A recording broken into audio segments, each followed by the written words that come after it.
আসসালামু আলাইকুম এভরিওয়ান, কেমন আছেন আপনারা সবাই? আশা করি আল্লাহর রহমতে অনেক অনেক অনেক ভালো আছেন। তো মনডে ছিল আমার অফ ডে।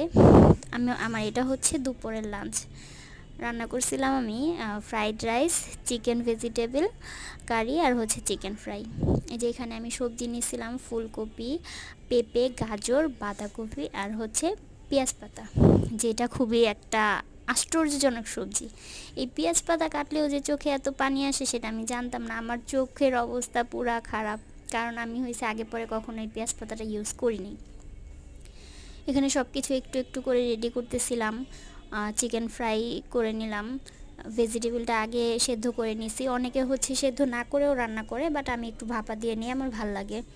তো এখানে ভেজিটেবল প্রসেসিং চলতেছে। ভেজিটেবল আমার রেডি, ভেজিটেবল শেষ। রাইসটা ফ্রাই করে নিতেছিলাম। এখানে হচ্ছে ফ্রাইড রাইসের জন্য আমি আমুলের বাটার ইউজ করছিলাম। বাটারটা ইউজ করলে হয় কি, রাইসের যে টেস্ট ওইটা অনেক ভালো লাগে। দেন এখানে সবজিগুলো প্রসেসিং করতেছিলাম রাইসের জন্য। সস ইউজ করছি আমি এখানে। এই যে আমার ফ্রাইড রাইস রেডি হইতেছে। টুকটুক টুকটুক করে আমি একটু একটু করে সারা দিন লাগায়া হচ্ছে এগুলো কাজ করছি অফ ডেতে। মানে রেস্ট নেওয়ার কোনো সময়ই পাই নাই, সারাদিন কাজই করছি। তারপর চিকেন ফ্রাই করে নিয়েছিলাম টোস্ট পাউডার দিয়ে।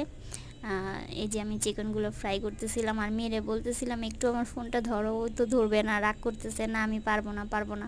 ওই দিন আমার আবার একটা ফ্রেন্ড আসছিল, নূপুর। আমি হচ্ছে দাঁড়ায় দাঁড়ায় ওর সাথে কথা বলতেছিলাম আর এখানে কাজ করতেছিলাম।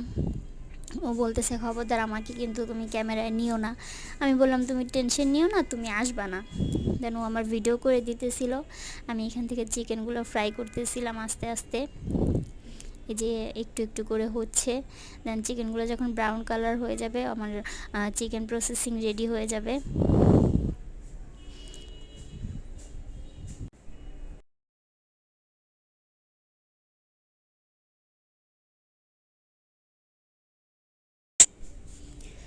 তারপর হচ্ছে চিকেন ফ্রাই শেষ হইলেই আমার রান্না শেষ। আমি ঘরটর গুছায় সুন্দর করে সব রেডি করে এই যে সাজায় নিলাম। সাজায় নেওয়ার পরে আমি আর আমার ফ্রেন্ড নূপুর দুজন একসাথে বসে লাঞ্চ করলাম। ভালোই লাগলো, অনেক দিন পরে ফ্রেন্ডের সাথে বসে আড্ডা দিলাম আর হচ্ছে লাঞ্চ করলাম।